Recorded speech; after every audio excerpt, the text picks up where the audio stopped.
Welcome to the Glytamin's audio presentation. In the next 20 minutes, you will learn what gallstones are, what kinds of problems they can cause, and what you can do to get rid of them. Gallstones are nothing more than coagulated bile. Bile is the green alkaline liquid produced by the liver, which, among other things, helps us digest our food. The liver produces about a liter of bile a day and stores it in a muscular sac called the gallbladder. The gallbladder then squirts this bile down a tube called the common bile duct into the small intestines to mix with the food that comes from the stomach. Well, that's what's supposed to happen. Unfortunately, with nutritional deficiencies and exposure to certain toxins, bile can thicken and form what is known as biliary sludge. When this biliary sludge forms, it makes it very hard for the gallbladder to get the bile into the small intestines. It's like trying to squeeze glue through a straw. It is out of this biliary sludge that gallstones are formed. Gallstones and biliary sludge disrupt the normal flow of bile, causing 3 different types of problems. The first set of problems is related to not getting enough bile into the intestines. The second set of problems occurs when toxins, unable to leave the body through the bile, back up and accumulate in the liver and the bloodstream.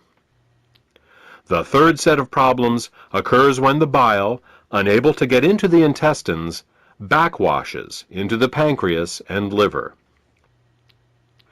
Let's start with the first set of problems and consider what happens when the bile becomes too thick or full of stones to reach the intestines in required amounts. The first thing that bile does in the small intestine is to neutralize the acidity of the food coming out of the stomach. In order to disinfect and digest the food that we eat, the stomach secretes hydrochloric acid. Did you ever wonder why the stomach doesn't digest itself? It's because the stomach has a special mucus layer that protects it from this hydrochloric acid.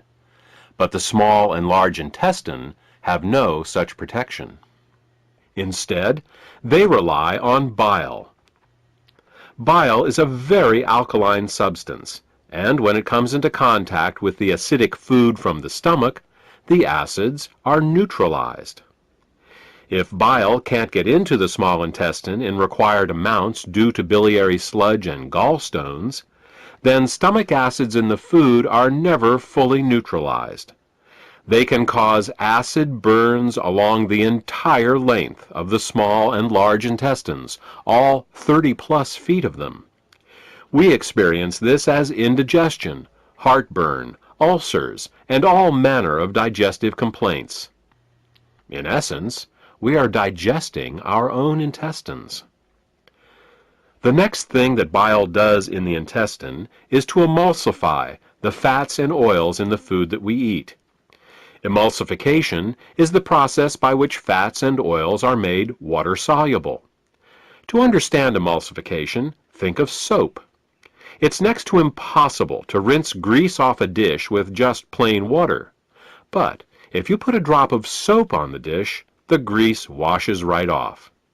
That's because soap is an emulsifier. It's what allows fats and oils to mix with water. Bile is the body's natural emulsifier, and it is what allows us to digest the fats and oils we eat. Without this emulsification process, essential fats, oils, and all the fat-soluble vitamins we eat become very difficult to absorb.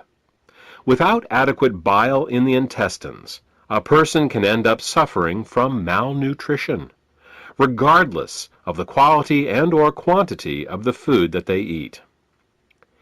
If eating fats and oils gives you indigestion, or if you have difficulty with food absorption, it could be due to biliary sludge or gallstones.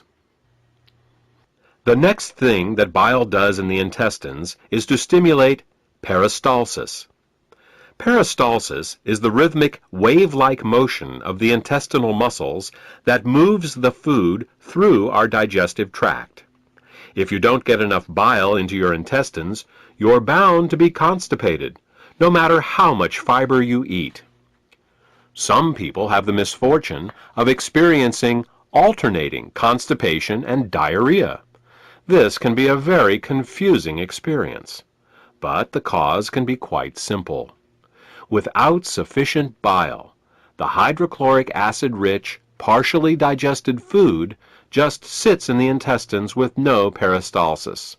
Thus, a person becomes constipated, but at the same time his or her intestines are being burned. When enough acids build up and the intestines can't take it anymore, they purge themselves with a bout of diarrhea. Then, with the acids evacuated, the process starts all over again. If you are experiencing problems with constipation, diarrhea, or both, biliary sludge and gallstones could be the cause.